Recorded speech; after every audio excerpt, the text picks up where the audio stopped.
Okay, let's talk about the minimum operation to make array increasing. So this is the code, but I'm going to explain later.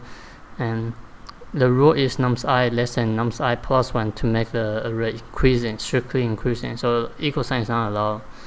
Okay, let's just talk. Okay, I'm not talking about the first example, which is pretty bad.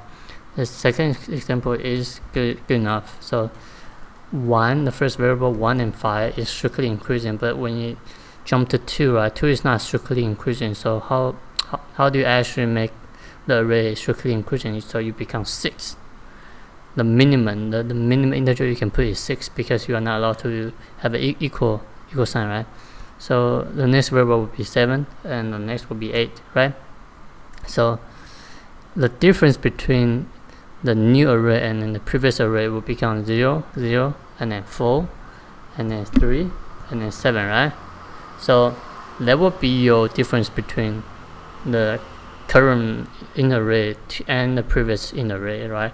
So you will become 4, 3, 7, and you just add. So 3 plus 7 is 10, 10 plus 4 is 14, and then you got 14 output.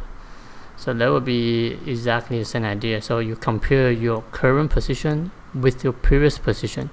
If the current position is less than or equal to the previous position, you temporarily store your variable, which is 2, and then you modify your 2 to become the previous number, 5 plus 1, so you become 6, right?